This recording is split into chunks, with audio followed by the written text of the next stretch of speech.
بحسن الكفاية الذي أقام بالطريقة ويدخل ضمن خط الإمس الثاني على قمة جبلية بولاية غليزان. قمة منكورة الذي يقدر ارتفاعها بحوالي 1129 متر، ويتواجد بها آثار مدافن تعود لفترة ما قبل التاريخ.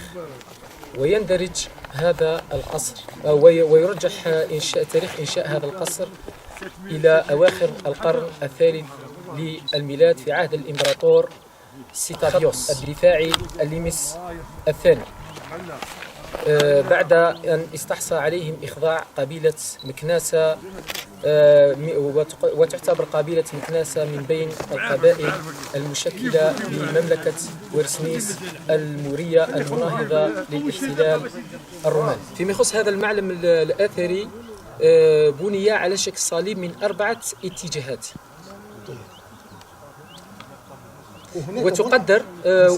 وتقدر مساحة هذا المعلم الأثري.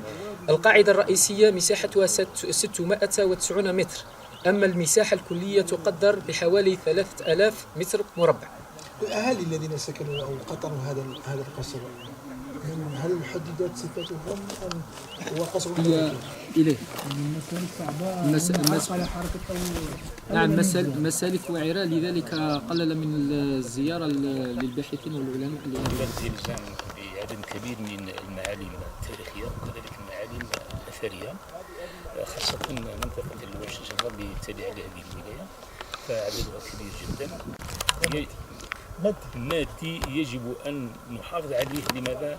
لأن الأجيال القادمة تعرف التاريخ المادي وتعرف التاريخ من مكونات هذه المواد المنتشرة في القصر أو في القصور الموجودة هنا. لأن إذا ناقشنا أو تحدثنا مع شباب أو مع أطفال المستقبل، فهو يحتاج إلى عينات موجودة على أرض الواقع، وبالتالي يقر فعلا بهذه. أما إذا خربت فيعني نادرا ما الإنسان يصل إلى الحقائق في هذا المجال التاريخي. إذا أستاذ المطلوب هو تصنيف وحماية هذه المعالم المادية.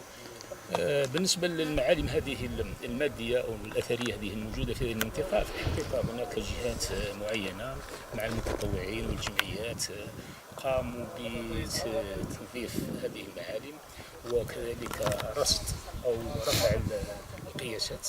يبقى فقط على الجهات المعنية على المستوى عالي أن تقوم بتصنيف حتى يعطى حق هذه المعالم، وبالتالي لما تصنف يتم في مرحلة أخرى ترميمها والمحافظة عليها بشكل تام. لتبقى وجهة للسياحين؟ لتبقى وجهة للسياحة، سواء كانت سياحة دينية أو سياحة تاريخية أو سياحة في مجال آخر، وبالتالي هذه السياحة لها كذلك توفر لنا كذلك مداخل في المجال الاقتصادي إلى غير ذلك.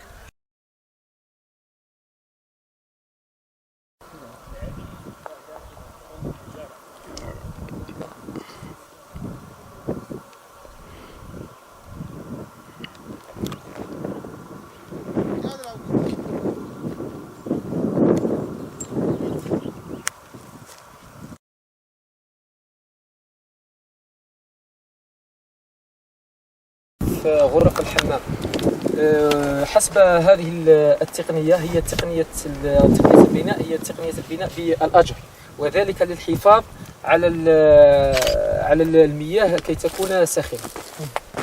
طبعا ما هذه الكتابة المنقوشة على هذا الحمام أو الصخرة؟ يرجح بأن هذه الكتابة هي كتابة محلية بونيقية، لأن العبيد ساهموا في بناء تقريبا أغلب المعالم